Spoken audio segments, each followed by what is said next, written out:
Morning all and welcome back once again to I Like Watches. It has arrived. Probably the best Seiko has to offer in this particular lineup anyway. An incredible JDM watch. Now let me cast your mind back to quite a while ago when I picked up an awesome SBTM 307. I loved that watch. Loved the hands, the 12 and the 6 on the dial. It had a sort of sporty look, really cool pattern on the dial. Really nice angular case as well, but it didn't seem to resonate too much with many of you guys. So I enjoyed that watch for a little while, but ultimately ended up flipping it, but I missed it. So I went back and bought an SBTM 323, which definitely did resonate with many of you guys. And I honestly thought that watch was a keeper. That was until one of you guys pointed out the best in the lineup, the SBTM 341, a titanium version with even better finishing by the looks of it, an upgraded bracelet and clasp.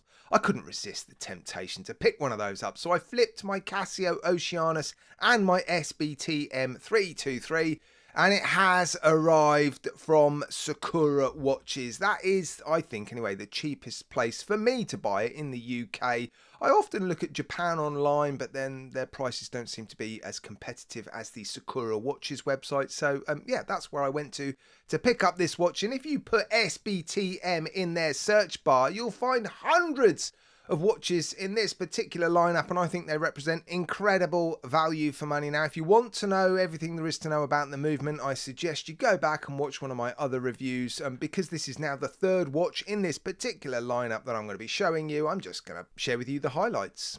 So the most notable differences between this watch and the previous SBTM models I've shown you are, well, the material, titanium. Of course, it's going to look a little bit different. It definitely feels a lot lighter than the previous watches. And the finishing is surprisingly good. The finishing on the previous SBTM, the 323, was a little bit hit and miss. I did, of course, that comparison video.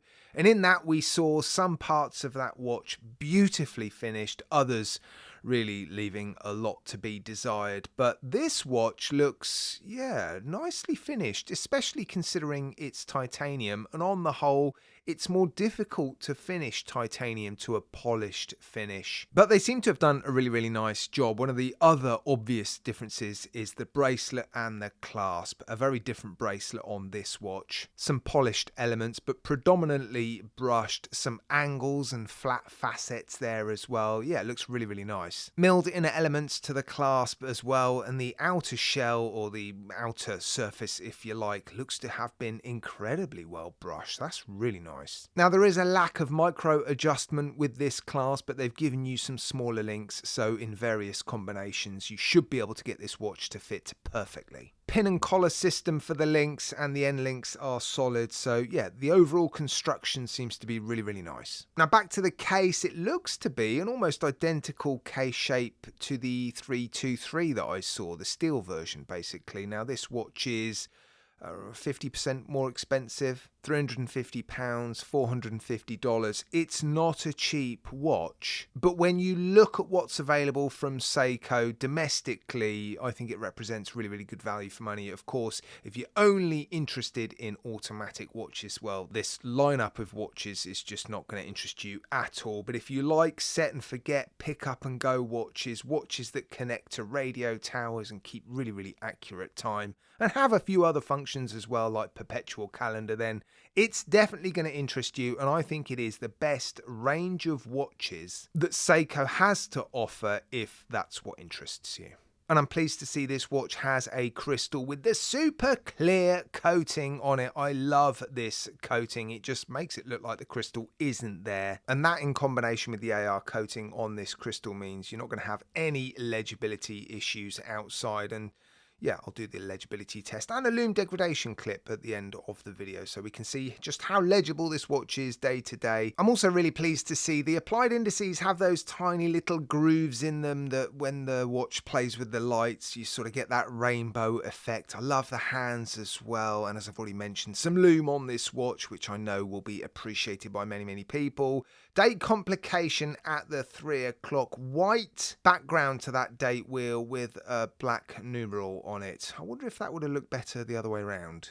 And they've added a different pattern to the dial on this particular model. In fact, all three SBTM watches I've seen have had different patterns on the dial. I guess this one's okay. It's a sort of pinstripe pattern, isn't it? Now, unfortunately, you still have that off-center text above the 12 o'clock index, which someone pointed out in one of my previous videos is a little bit unsettling. I get it, because when you compare this watch to the Casio Oceanus, which is a sort of similar price, the Casio Oceanus doesn't have that sort of off-center text. In fact, there's a lot less text on the dial. That text is used to help you navigate all of the functions that this movement has to offer. But yeah, why they needed to make it off-center, I don't know. And I'm also really pleased to see that their second hand is hitting the markers. All too often with Seiko quartz watches, I'll sit here and complain that that second hand is missing all of the markers, or it's a little bit floppy. It sort of sags on the way down and